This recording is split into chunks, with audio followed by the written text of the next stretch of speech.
Hi, welcome back to Vibe with It.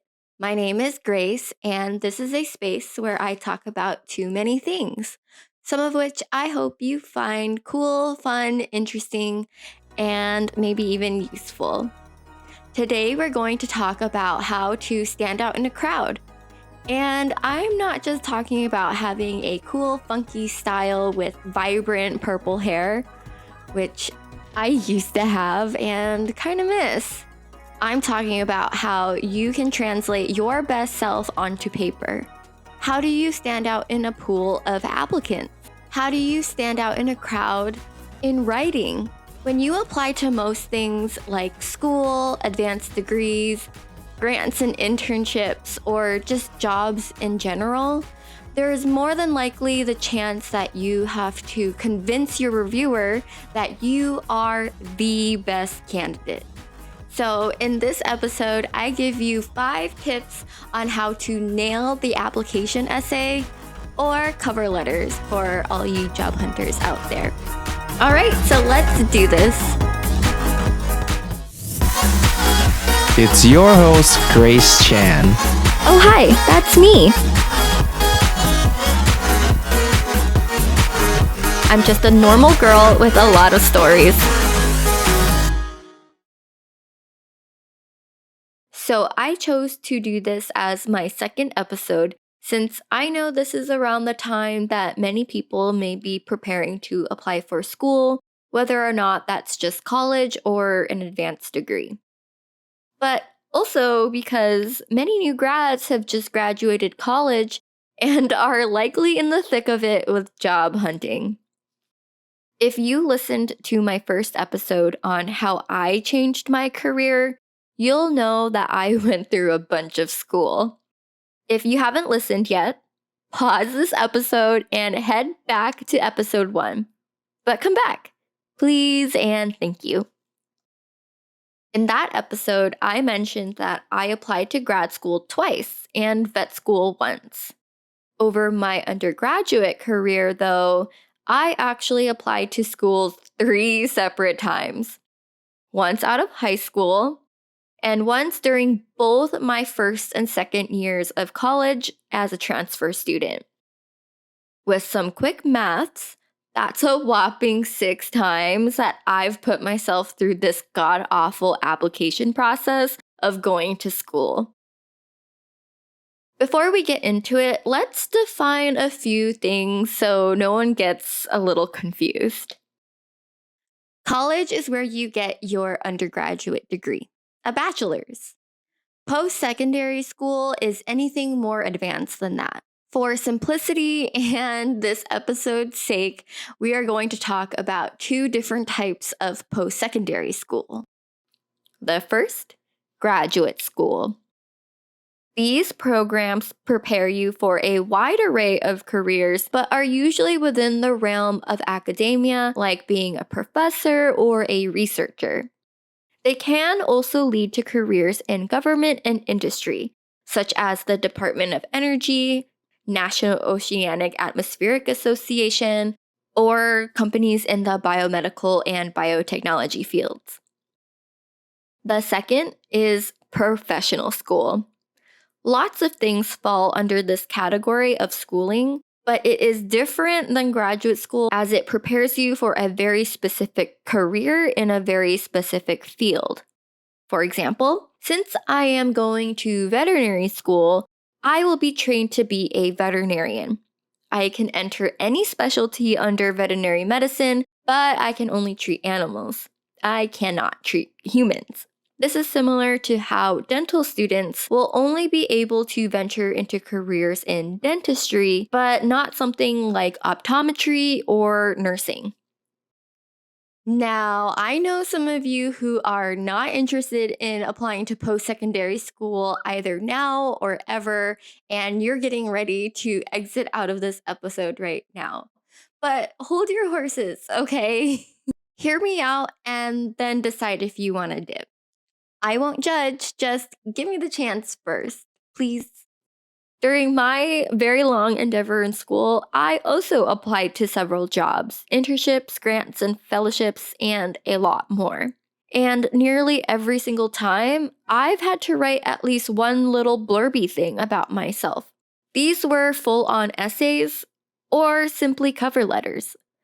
While a lot of my tips are for the longer format, like an essay, you can condense this information and apply it to something shorter, like a cover letter or even an inquiry email.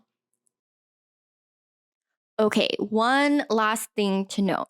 Since I personally have only applied to graduate school and veterinary school, I will be pulling from my personal thought process and writing samples. But I have helped so many of my friends edit and provide suggestions on their application essays for a wide array of professional schools. I will not be pulling from their essays for obvious reasons. So, with that in mind, my advice may be pretty general, but can be applied to several different types of applications.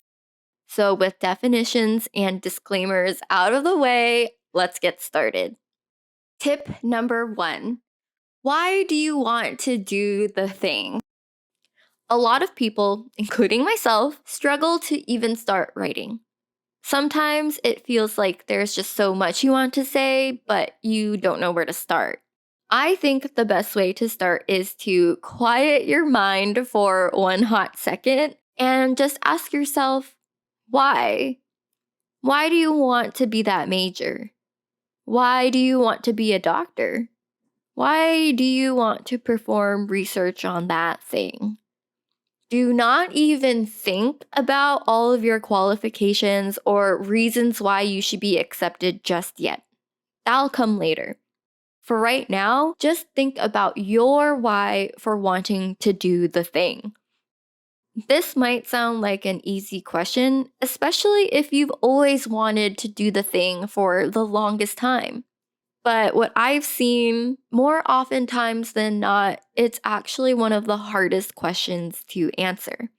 I know you might have spent so much of your time and life working towards this goal, but in the momentum of things, sometimes your true why gets lost along the way.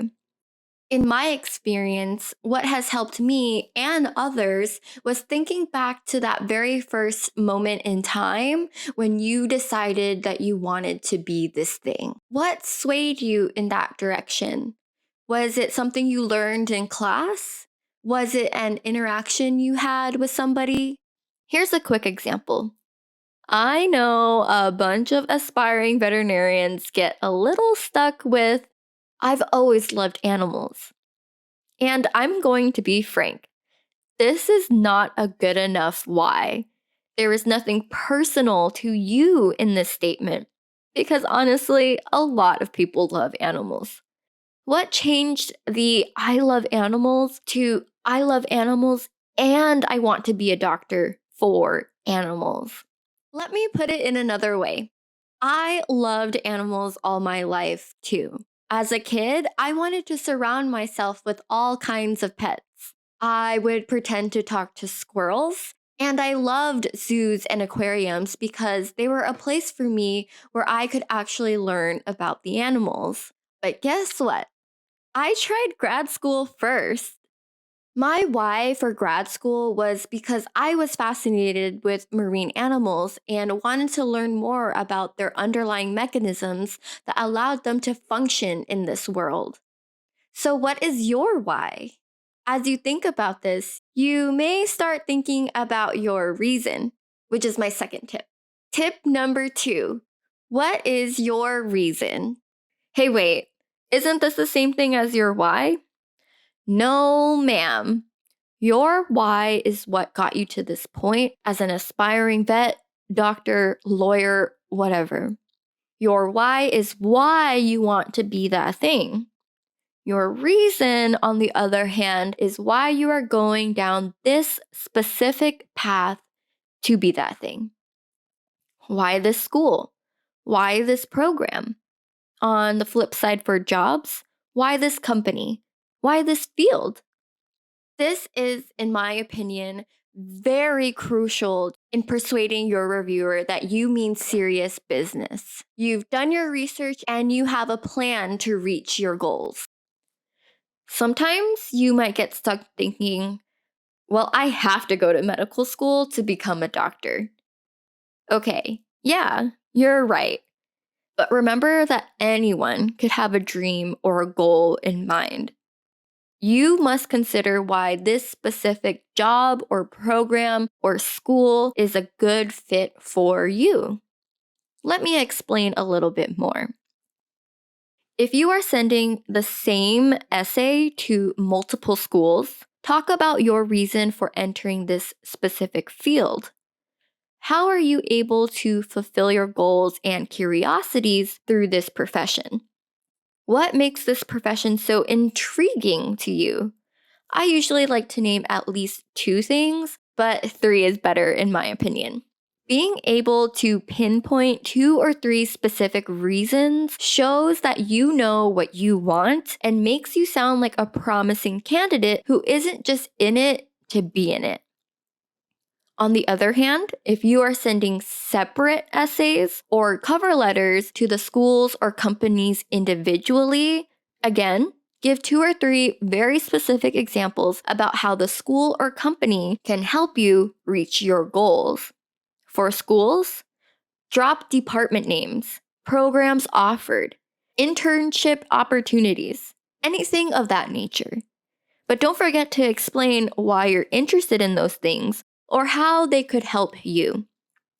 For jobs, explain a few aspects of that position or company that mean the most to you and how it will support you in your career. Let's put tips 1 and 2 together. Here are some personal examples at various levels to get your thinking juices flowing. At the undergraduate level, I applied as a marine biology major. My why? I was curious about marine animals and wanted to protect the oceans against global climate change. My reason? I wanted to major in marine biology to have a good and solid foundation in the matter in order to pursue my curiosity and goals. At the job application level, I applied to full-time positions in the biomedical field. My why? I wanted to learn the technical skills in the laboratory to prepare myself for a future in research and especially for graduate programs. My reason? The biomedical field has multiple learning avenues that I could use to explore and acquire skills I needed to be comfortable in any type of lab space. At the graduate level, I applied to programs in biology with a research focus in marine physiology.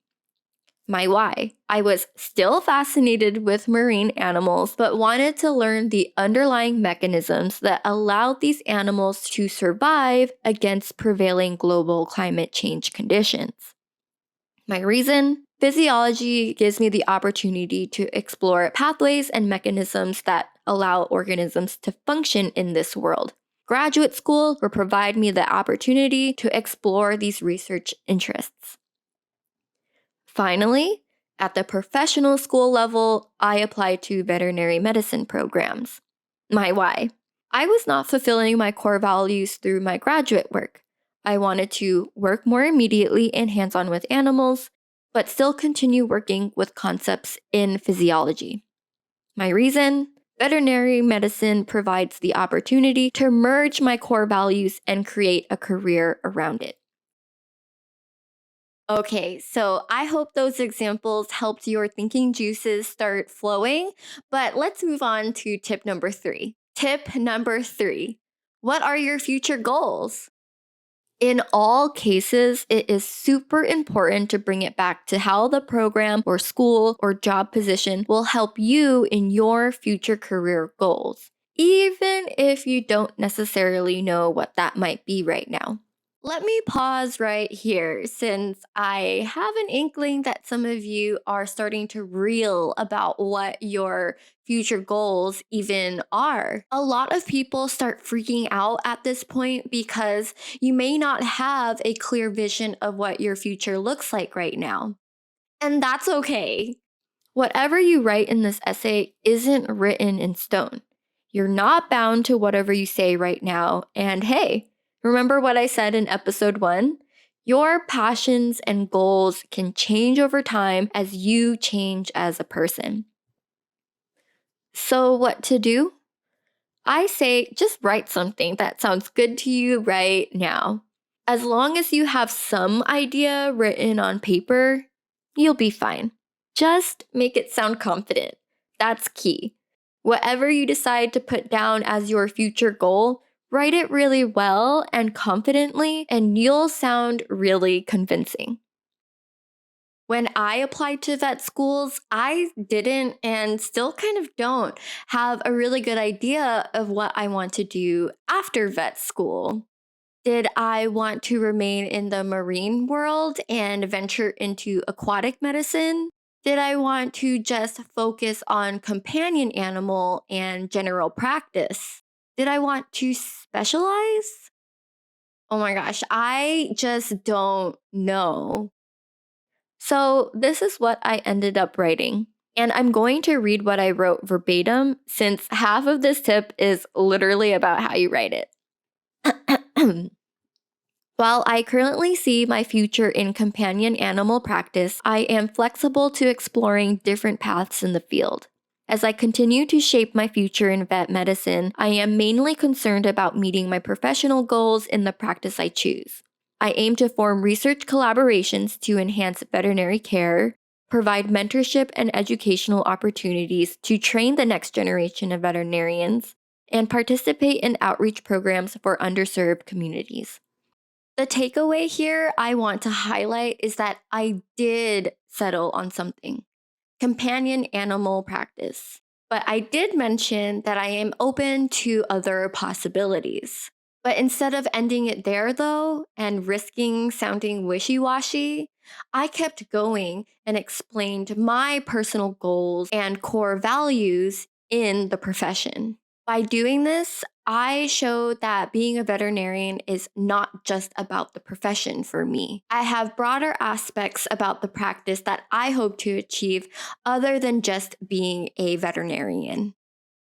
Okay, are you ready for the next tip? Tip number 4, perform the humble brag, but better.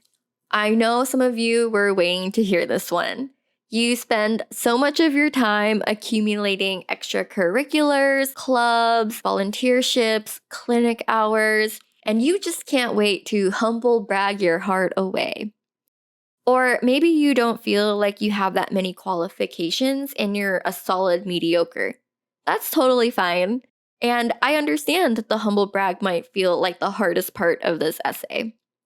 For the former, we gotta hone that humble brag so that you don't sound like a runaway train. For the latter, we gotta build that humble brag to confidently uplift the things you have done. Let's talk about avoiding the runaway train first. Steer clear of a laundry list. I know it's tempting to want to list out everything that you've done, but my advice is to keep lists in threes. It's not too long or too short. Here's some personal examples from a fellowship application that I wrote. I've abbreviated some sentences for brevity and used aliases for privacy reasons. I am a research mentor for the ABC Scholarship where I work with blah blah blah students. I am also the director of communications for the XYZ program that does this and this. Through University A's blah blah program, I am a science project mentor for blah blah blah students. So I know that sometimes lists are inevitable, especially when stating things like your skills. Totally understood. You can still use the threes rule. In my opinion, lists in threes literally sound better in someone's head when they're reading. It has the best rhythm and sounds quite eloquent. Here's an example. My pedagogical strategies reflect my human experiences and are therefore rooted in interpersonal connection, learning equality, and intentional guidance. Now, what about having to build your humble brag so that you sound like you've done the most when you feel like you haven't? When I was trying to relate my graduate work to being prepared to enter vet med, I was truly at a loss. Hear me out for a sec. I know that grad school sounds like it should have prepared me for anything and everything, but if you really look at it, I didn't have that many clinical hours or any real animal handling experiences. I mean, at that point, I had just entered the field 6 months ago. I had no choice but to talk about my graduate experience, even though at first I didn't feel like there were that many transferable skills. This is when I really had to build that humble brag and make it sound super flashy, cool, and amazing. Here are the top 3 skills I picked. I could conduct research using my own ideas. I could read scientific papers pretty well, and I had pretty good communication skills. Okay, so how do we make this sound flashy and amazing? I ended up using strong, but not cheesy, adjectives when appropriate. Words like creative, refined, effective, which is like my favorite one. I definitely did pull out some corporate buzzwords, but don't be ashamed. These words are like collaboration, communication, and professional relationships. Let's read the final version, shall we? Conducting graduate research requires a high level of academic rigor that shapes my creative approach to problem solving and synthesizing information. I refined my ability to collaborate, form professional relationships, and communicate effectively through working with research groups across various fields. Wow, see what I mean? Now you try. But not before we get into our last and final tip. Tip number 5, tell a story. So you got all these pieces of your essay that you somehow need to mash up together. Do you just make each tip into a paragraph and call it a day? Absolutely not. I thought you were trying to stand out. Let's break it down, okay? Pick a central theme. This is likely something you'll start out with, allude to throughout, and end with. What is a central theme? I can't give you a definitive answer since this is where your personal touch comes in. It's not exactly a single isolated life experience that your entire essay will revolve around. Rather, it's the lesson you learned from that single isolated life experience that ended up becoming a part of you. Like an internal, visceral knowledge only you have. It's something that you learned about yourself that perhaps only you know about. Until now, that is. The easiest thing I suggest to you is just start writing. Write about that single isolated life experience and just put words onto paper. Don't even think about the word limit right now or your grammar or whatever. Just write about what happened, what you did, how you felt, what you learned, how it changed you. It's kind of like journaling. I think this exercise helps you find your central theme. It helps you get a little emotional, a little personal. Spill your guts. Just get something on paper and you can tidy it up later. Once you have your heart on your sleeve or paper, pick out the main things that you want the reviewer to know about you. You want them to get to know you, other than all your accomplishments and goals. Who are you as a person?